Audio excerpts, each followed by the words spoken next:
Good morning, guys. For our writing lesson for today, we are going to talk about um, what a memoir is. So, a memoir is a story about someone's life. So, today we're going to read a memoir of a hamster, and then we're going to create a timeline together about the life of the hamster.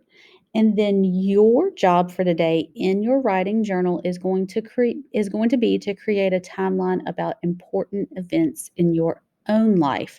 You will not have to submit anything for this today. This is just for you to keep in your writing journal. But I want everyone to please make sure that they complete this today because we will probably talk about it during conferences tomorrow. All right, so we're going to listen to our read aloud first. Memoirs of a Hamster by Devin Skillion and illustrated by Tim Bowers.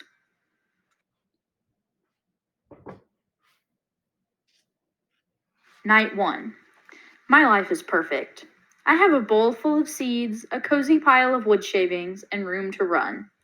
I'm never leaving here. Question. Who's the luckiest hamster in the world? Answer. Me. Night 2.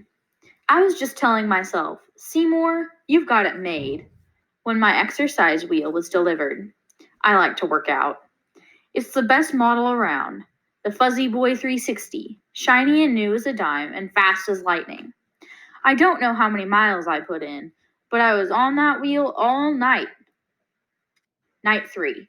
It took me a while to get the hang of my new water bottle, but it's great. It's important too. A hamster has to stay hydrated. Back to my wheel. I've got another hour to put in before daylight. Night 4.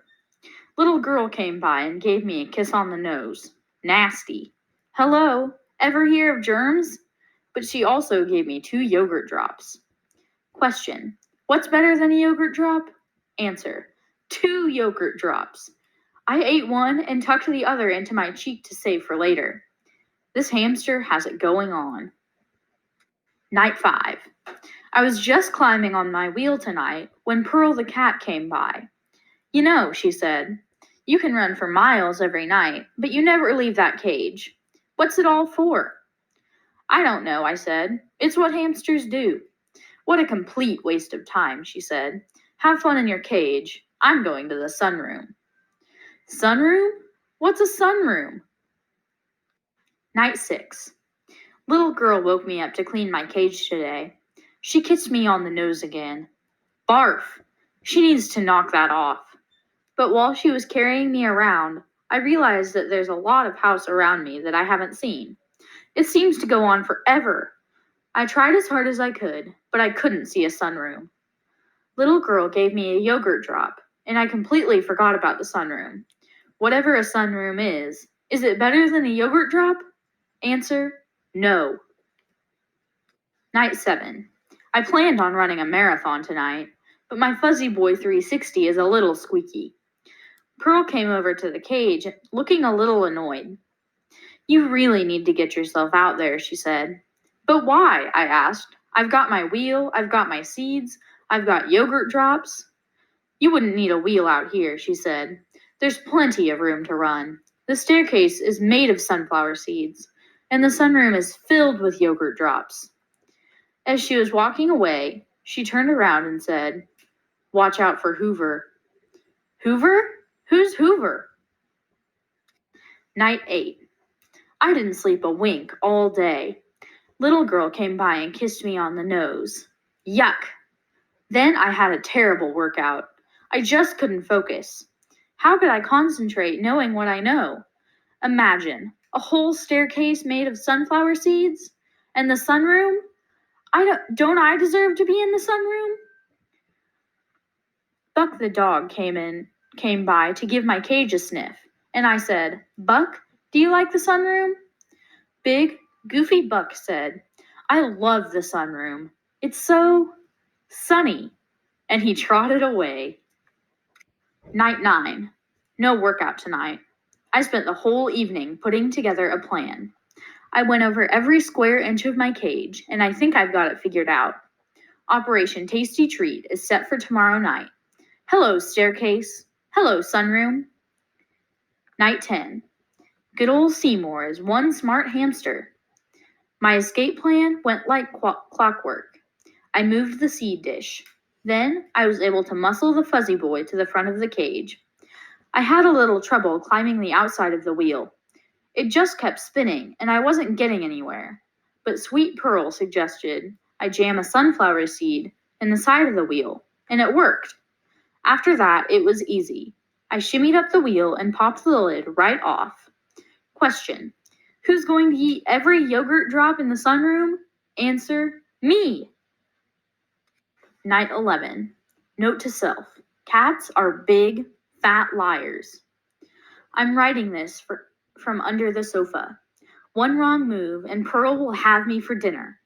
For starters, the staircase is not made of sunflower seeds. It's just carpet. It tastes like a sweater. And the sunroom is nice, but there wasn't a yogurt drop in sight. And when I heard Pearl, the big fat liar, say, "Hello, Seymour," I knew something was wrong. She looked really hungry. But all of that time on the wheel paid off. I raced past her and squeaked out of the sunroom just in time. I made it here, but now what? Pearl keeps clawing under the sofa, that big fat liar. I'll probably never see my cage again. Question: who's in big trouble? Answer: me. Night 12. I'm doomed. I'll never make it out of here alive. I can see Pearl pacing back and forth. She says she's looking up recipes. I tore a tag off the bottom of the sofa, found an old pencil, and wrote out my will. I, Seymour Q. Hamster, being tired of mind and hungry body, leave my fuzzy boy 360 to my 17 brothers. I leave my water bottle to my 22 sisters. And my sweet mother and father, I leave the 4 yogurt drops hidden in the corner of my cage. I won't be needing them. I sniffled a few times and fell asleep. Goodbye, friends. I love you all. Night 13. So hungry and tired I could barely move. I heard Pearl purring the way she does when she sleeps. It was my only chance. I tiptoed out from the back of the sofa and headed straight for my cage. I was going to make it, but suddenly there was a terrible noise. It sounded like a hurricane. An enormous monster was coming right at me. I looked up at its terrible eyes and read the most frightening word: Hoover. It was trying to suck me inside. Buck heard the commotion and started barking like crazy. That woke up Pearl, the big fat liar, who hissed, "He's mine!" and started racing right toward me. Hoover had me by the tail. Pearl was swiping at me with her claws, and Buck was howling like mad. I was a goner. I closed my eyes and waited for it to be over. And then came the sweetest thing I've ever heard. Seymour! It was suddenly very quiet. Hoover, Pearl, and Buck stopped in their tracks, and one surprised but happy little girl got to me first. She kissed me on the nose, a lovely, beautiful, sweet kiss, and I kissed her right back, twice. Night 14. My life is perfect. I have a bowl full of seeds, a cozy pile of wood shavings, and room to run. I'm never leaving here. Question: who's the luckiest hamster in the world? Answer: me.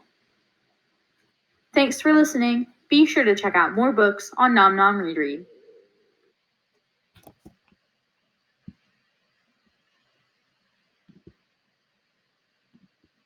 Okay, guys, so we are going to look at the timeline real quick of Seymour the hamster. Okay, so this book shared 14 nights of the life of Seymour. So I'm going to probably not very neatly create a timeline of the 14 nights. So remember, when we're retelling and we're summarizing, we don't have to put every little detail. So We are going to put something from each of the 14 nights on here. Some things I might just talk about as we go along, but we don't have to put every detail. So we're going to start. So with a timeline, it's kind of like a number line. We're going to start with night 1. And night 1, Seymour's life was perfect.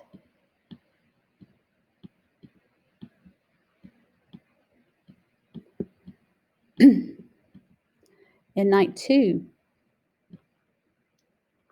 Seymour got his exercise wheel. So let's just draw a picture of the exercise wheel.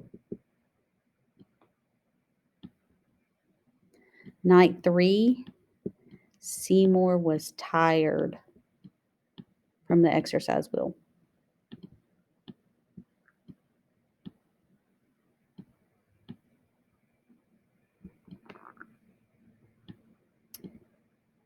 Night 4.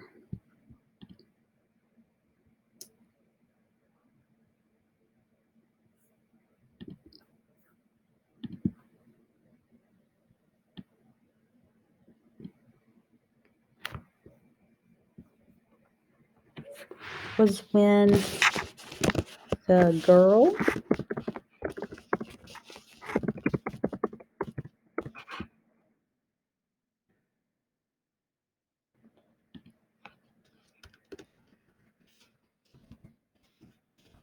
kissed him and brought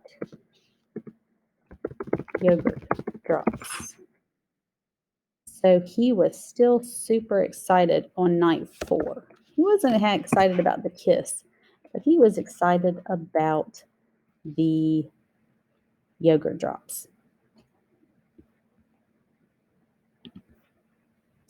All right, on night 5, we're just going to create text boxes for these. Pearl, the cat, came and told Seymour about the sunroom.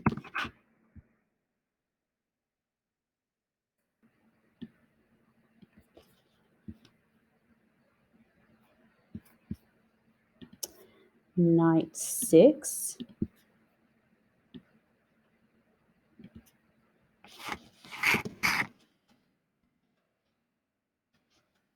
was when the girl came to clean Seymour's cage.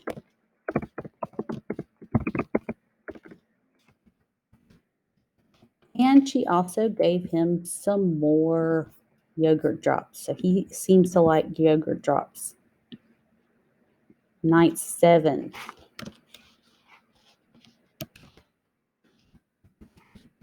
Pearl told Seymour about the exciting things outside of his cage.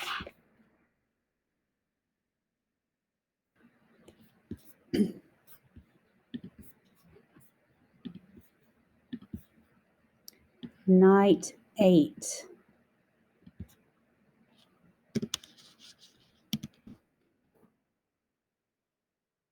Seymour didn't sleep.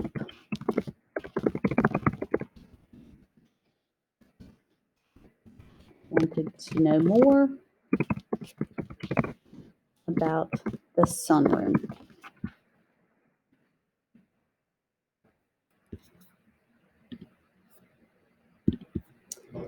Night 9.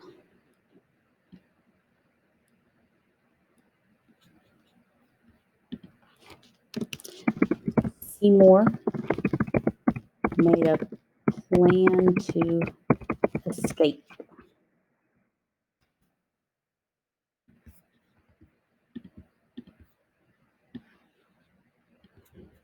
Night 10. The plan worked, and Seymour escaped.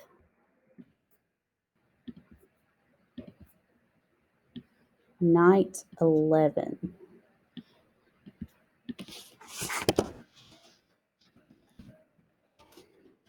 He learned that the cat lied. No sunflower seeds or sun drops or yogurt drops.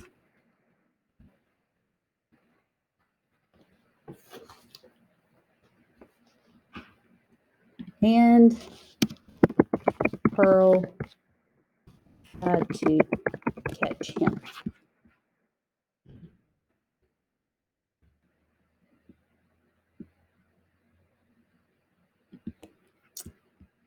All right, and we're going to move night 12 down here because we ran out of room. So we're going to start night 12 right here. Night 12. Seymour was stuck under the sofa, and Pearl was still trying to catch him.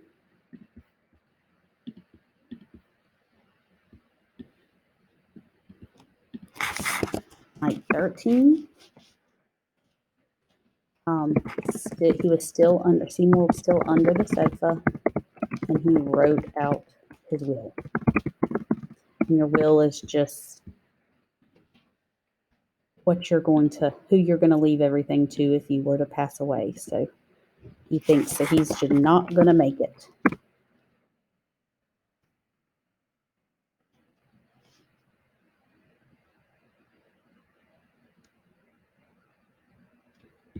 Oh, I'm sorry. That was on night 12.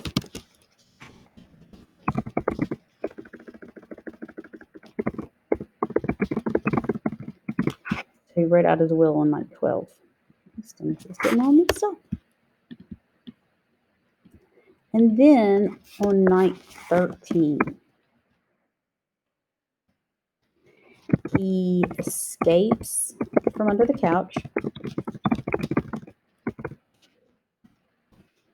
and Hoover tries to get him. Pearl tries to get him.